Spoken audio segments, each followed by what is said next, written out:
আজকে আমি বাবার সাথে সময় কিছু যা আমি পেয়েছি এই জীবনের কিছু মধুরাতি মধুর মুহূর্তের সংক্ষিপ্ত বর্ণনা করতে যাচ্ছি। প্রায় 14-15 বছর আগের কথা। সোনু টুইন ওদের বাড়িতে কলকাতায় বাবার সাথে আমাদের দর্শন হয়েছিল, বাবাকে দেখতে গেছিলাম। অনেক ভক্ত রয়েছেন সেখানে, অনেকেই রয়েছেন। বাবা সকলের সমস্যার সমাধান করছেন, যার যা প্রয়োজন সেটা বাবা তাকে বলছেন। এইভাবে দেখছি বাবাকে এবং অবাক হচ্ছি।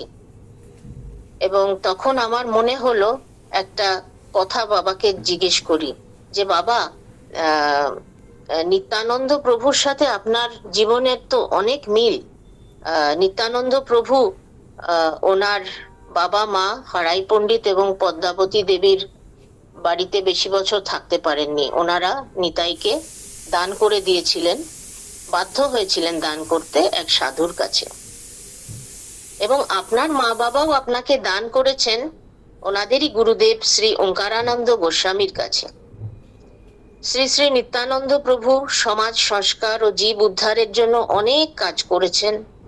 এখন আপনিও মানুষের জন্য কত কাজ করছেন, কত সেবা করছেন। এটা আমি খুব ভাবের সাথে আমার কথাগুলো এসেছিল। কিন্তু একটু পরেই বাবা হঠাৎ আমাকে, তখন কিছুই বলেনি, একটু পরে হঠাৎ বাবা একদম রুদ্রমূর্তি ধারণ করলেন এবং ভীষণ রেগে আমাকে বললেন যে তুমি এক্ষুনি বেরিয়ে যাও। আমাকে বের করে দিলেন, বললেন যাও তুমি, এক্ষুনি যাও। তখন আমি তাড়াতাড়ি ওখান থেকে বেরিয়ে সোনুদের বাড়ির সিঁড়ির কাছে চলে এসেছি, যেখান থেকে সিঁড়ি দিয়ে নেমে নিচে নেমে যাওয়ার জায়গা। সেই সময় দেখছি মামা উষাদির ভাই, উনি নারায়ণ বন্দনার কার্ড বিলি করছেন, সবাইকে দিচ্ছেন, বলছেন কিভাবে নারায়ণ বন্দনাটা করতে হবে, বোঝাচ্ছেন। তো মামা আমাকে দেখে একটা কার্ড দিতে চাইছেন, দিয়ে বলতে চাইছেন যে কিভাবে এটা করব। তখন বাবা ওই অবধি এসেছেন, সিঁড়ি অবধি এসে বলছেন যে ওকে যেতে দাও, এখন দিতে হবে না, ওকে কস্তুরী শিখিয়ে দেবে, কস্তুরীর থেকে শিখে নেবে, ওকে যেতে দাও। তখন আমি একবার ভাবলাম যে বাবা, আমি কি অপরাধ করলাম আমাকে এইভাবে তাড়িয়ে দিচ্ছ? কিন্তু আমি কিছুই না জিজ্ঞেস করে ভাবলাম ঠিক আছে, নিশ্চয়ই কিছু কারণ হবে, বাবা নইলে কেন এরকম বলবেন। তখন আমি বেরিয়ে যাওয়ার কথাই ভাবছি এবং পরে মনে মনে ভাবলাম যে নিশ্চয়ই আমার কোনো বিপদ ছিল সামনে, তাই বাবা আমাকে তাড়াতাড়ি বাড়ি পাঠিয়ে দিলেন, আমাকে রক্ষা করলেন। আবার এও হতে পারে যে উনি স্বয়ং নিত্যানন্দ, এটা উনি এখনই প্রকাশ করতে চান না, উনি নিজেকে গুটিয়ে সাধারণের মতন চলতে চান। হয়তো নিত্যানন্দ এই ব্যাপারটা প্রকাশ হয়ে গেলে বাবার লীলা করতে অসুবিধে হবে, সেটাও হতে পারে, এরকম আমি ভাবলাম। তারপরে এই 2024-এরই ঘটনা, কিছুদিন আগের ঘটনা।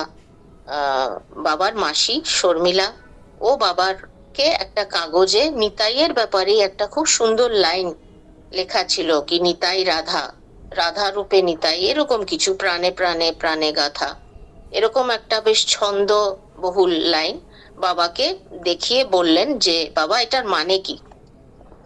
বাবা তখন ওকে পুরোপুরি ইগনোর করলেন এবং এটা পড়লেন, পড়ে ওটা রেখে দিলেন উল্টিয়ে, কাগজটা পুরো ব্যাক সাইডটা মানে করে রাখলেন।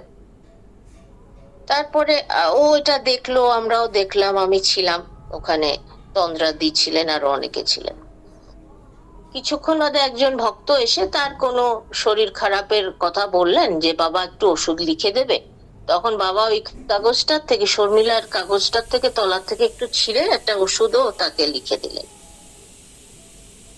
এটাও দেখলাম যে বাবা এগুলো শুনতে চান না, এইসব কেউ বলছে, বাবার হয়তো তখনও ইচ্ছা নেই। তারপরে বাবা দেহ রাখার পরে সঞ্জয় দার সঙ্গে একবার কথা হচ্ছিল, সঞ্জয় দাকে আমি এই ঘটনাটা আসলে বললাম যে আমাকে উনি এরকম তাড়িয়ে দিয়েছিলেন। তখন সঞ্জয় দা বললেন, ও আচ্ছা, আমাকে কিন্তু বলেছেন, দুবার বলেছেন যে উনি নিত্যানন্দ। তো অ্যাকচুয়ালি আমাদের একটু, আমি ছোট থেকে বাবা মা কাছে, তারও আগের জেনারেশন সবাই নিতাই গৌড়ের ভক্ত। তো এই ব্যাপারে ওনাদের ওনাদের প্রতি আমাদের একটা বিশেষ আগ্রহ আছে। শর্মিলারও তাই, আমি যতটুকু বুঝেছি। তো আমাদেরকে হয়তো বাবা এটা প্রকাশ করতে খুব একটা অনিচ্ছা ছিল ওনার, কিন্তু সঞ্জয় দা বললেন যে কিছু যায় আসে না, উনি নিতাই হন বা যেই হন কিছু যায় আসে না। তো কাজে ওনাকে বলেছেন, ওনাকে বললে কোনো অসুবিধা নেই বাবার, হয়তো কিছু হবে বাবাই জানেন সেটা। কিন্তু আমাদের কাছে উনি আমাদের গুরু, আমাদের রক্ষাকর্তা, আমাদের উদ্ধারকর্তা, উনি স্বামী শিবানন্দ, এই আমাদের জন্য যথেষ্ট। তো বাবাকে তো দেখেছি বিভিন্ন জায়গায়, কাশিতে যখন দেখেছি মনে হয়েছে উনি সাক্ষাৎ মহাদেব। ওনাকে নবদ্বীপে দেখেছি, ওনাকে প্রায় মহাপ্রভুর মতনই লেগেছে। মহাপ্রভু যখন তার কৈশোর বয়সে খুবই চঞ্চল ছিলেন, ছটফট করতেন, খুব মজা করতেন সবার সাথে, তো বাবাও এরকম, বাবারও বেশ কিছু নবদ্বীপের লীলা মানে আমরা সাক্ষাৎ দেখেছি। একবার দই খাওয়াচ্ছিলেন বাবা সবাইকে, প্রচুর দই, ওখানকার ক্ষীর দই নাম করা, তো দই কেনা হয়েছিল, সবাইকে বাবা দই দিচ্ছিলেন, এক একজনকে তো হাফ কিলো করে বাধ্য করছিলেন খেতে। তারপরে আবার বাবা সেটা নিয়ে মজাও করছেন যে কখনো তো খায়নি এত দই, এখন ভেবেছে খাবো, এতটা খাবো, তারপরে খেতে পারছে না। মানে মনে হচ্ছিল যেন মহাপ্রভুর লীলায় এগুলো পাওয়া যায়, যে উনি এরকম মানুষকে নিয়ে, উনি নিজে সিলেট জেলার মানুষ ছিলেন মহাপ্রভু, মানে মানুষ না ভগবানই ছিলেন উনি। সিলেটে ওনার বাবার বাড়ি, তো এদিকে সিলেটের ভাষাটা একটু অন্যরকম হয়, বাংলাটা, সেটা নিয়েও উনি মজা করতেন। তখন ওনারা বলতো তুমি কোথাকার, তুমিও তো সিলেটের না, তখন কে শোনে সেই কথা, মানে কেউ, মানে এই ধরনের উনি মানে কি বলবো, খুবই স্মার্ট এবং আপডেটেড, আজকালকার ছেলেদের চেয়েও অনেক বেশি আধুনিক ছিলেন আর কি এইসব ব্যাপারে, চপলতায়, চাঞ্চল্যে। তো বাবাকেও যখন নবদ্বীপে দেখেছি এরকম দেখেছি আর কি, এরকম মনে হয়েছে। আবার বৃন্দাবনে ওনাকে গোবিন্দ বলে মনে হয়েছে। কাজে বাবা যেই হোক, বাবা আমাদের উদ্ধারকর্তা, এবং সকলের থেকে বাবা বড়, সব মানে শিব, কৃষ্ণ, কালী মা, সকলেই ঈশ্বর, কিন্তু বাবা আমাদের কাছে তার থেকেও বড়। বাবা, গুরু ইজ গ্রেটার দেন গড, বাবা বারবার বলেছেন। আচ্ছা, জুলাই 2022, কলকাতা। এখানে সল্ট লেকে তন্দ্রা কুন্ডুদির বাড়িতে বাবার এক ভক্ত, উনি সঞ্জয় সর্বজ্ঞদার কথাই বলছি, উনি বাবাকে বললেন এবং সকলকে বললেন যে ঈশ্বরের একটি কণা তো আমাদের সকলের মধ্যে আছে, সেটা যখন বেরিয়ে যাবে তখন আমরা আর কথা বলতে পারবো না। বাবা তো খুব খুশি হলেন, হয়ে সঞ্জয়দার কথা শুনছেন এবং ওনাকে সমর্থন জানাচ্ছেন। বাবা তারপর বললেন যে তোমাদের সকলের মধ্যে যা আছে আমার মধ্যেও সেই একই আত্মা আছে, সব এক, সবই ঈশ্বর। তখন আমার অচিন্ত ভেদাভেদ তত্ত্ব, শ্রীমন মহাপ্রভুর, চৈতন্য মহাপ্রভুর অচিন্ত ভেদাভেদ তত্ত্ব, যেটার ফিলসফি হচ্ছে গিয়ে জীবে ঈশ্বরে ভেদও আছে আবার অভেদও আছে, এইটা বাবার থেকেই শোনা, বাবার থেকেই জানা। তো এইটা আমার তখন মনে হলো যে সবই ঈশ্বর, সবই এক, বাবা বলছেন, কিন্তু অ্যাকর্ডিং টু কোয়ালিটি আমরা এক হতে পারি, কিন্তু অ্যাকর্ডিং টু কোয়ান্টিটি তো তফাৎ আছে। তাই আমি সাথে সাথে বাবাকে বললাম যে বাবা, কোয়ালিটি অনুসারে আমরা সবাই এক হতে পারি, কিন্তু কোয়ান্টিটি অনুসারে তো আমরা আমাদের প্রত্যেকের থেকে তো আপনি অনেক বেশি না বাবা? বাবা তখন একটু থেমে বললেন, হ্যাঁ বেশি। আমি আবার বললাম যে বাবা, এটাই তো অচিন্ত ভেদাভেদ তত্ত্ব না? বাবা গম্ভীর হয়ে মাথা নাড়ালেন, সমর্থন জানালেন, বললেন হ্যাঁ। আমি তো খুব খুশি হলাম, ভাবলাম যে আমি তো খুব বুঝেছি। যেই আমি নিজের সিটে বসার জন্য পেছন ফিরেছি কিনা, সাথে সাথে বাবা বলে উঠলেন আরেক ভক্তকে যে উনি ভাবছেন আমি গুরু আর উনি শিষ্য, জ্ঞান নাই তো? যখন জ্ঞান হবে তখন আর এই গুরু শিষ্য ভেদ থাকবে না, তখন দেখবে যে সব এক, সবই ঈশ্বর। তারপরে বাবা আরেকজন ভক্তকে দেখিয়ে বললেন উনি ভাবছেন যে উনি মেয়ে লোক, যখন ওনারও জ্ঞান হবে তখন বুঝবেন আত্মার কোনো জেন্ডার নেই, সে মেয়েও না, সে ছেলেও না। আত্মা একটা পাওয়ার, শক্তি একটা।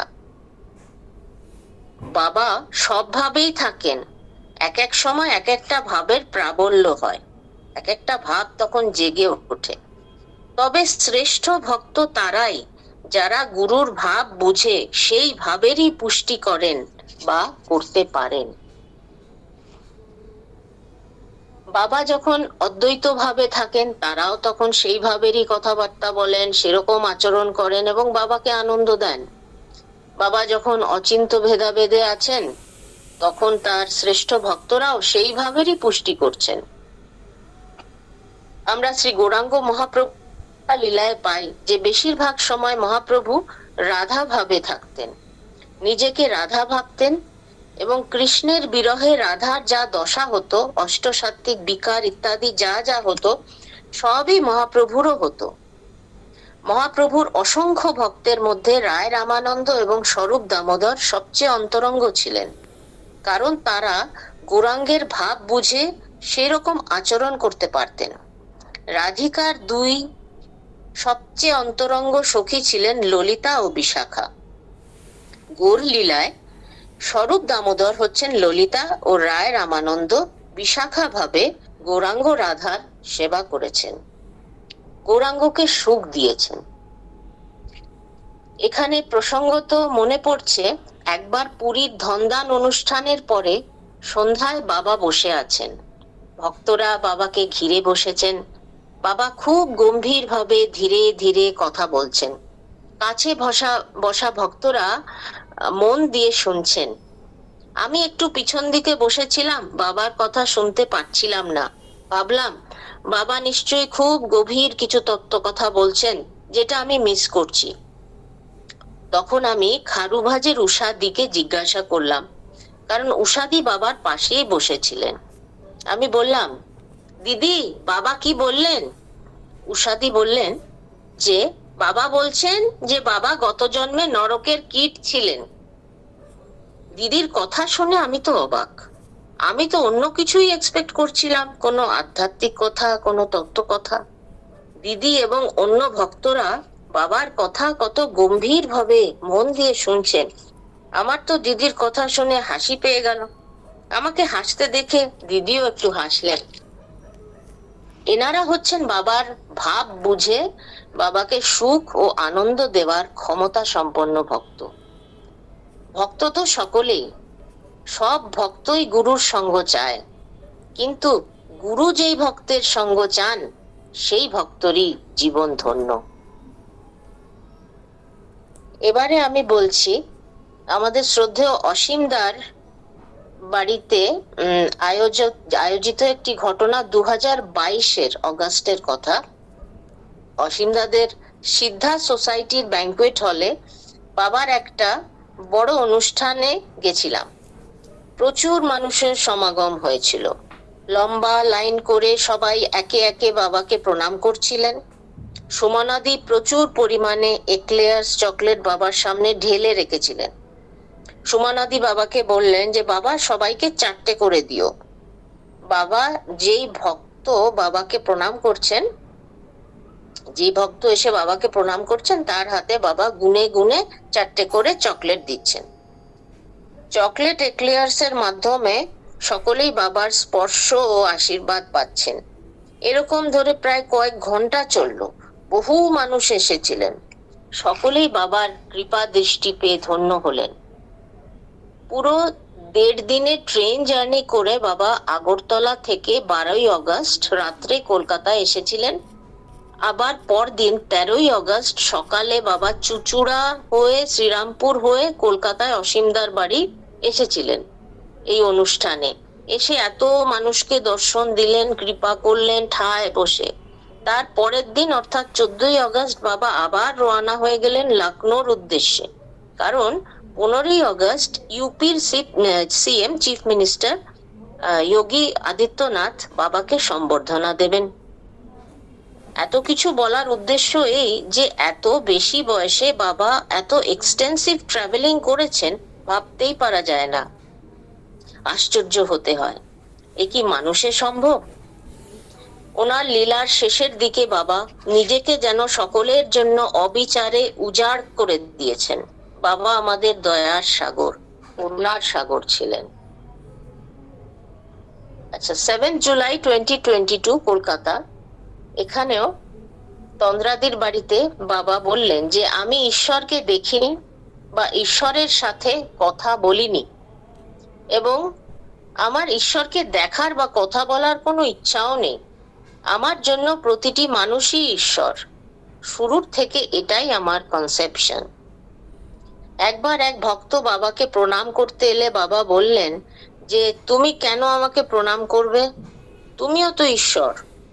তারপর বাবা এক শিষ্যাকে বললেন যে ওকে বোঝাও যে আমিও যা ও তা, কাজেই আমাকে ওর প্রণাম করাটা উচিত নয়। এরকম বাবার এক একটা লীলা মানে মনে হলে আশ্চর্য লাগে, অবাক হতে হয়। বাবার যে কত রূপ আমরা দেখেছি তা বর্ণনা করে শেষ করা যাবে না। আজকে আমি এখানেই শেষ করছি। সকল ভক্তবৃন্দের চরণে আমার প্রণাম, বাবাকে প্রণাম জানাই।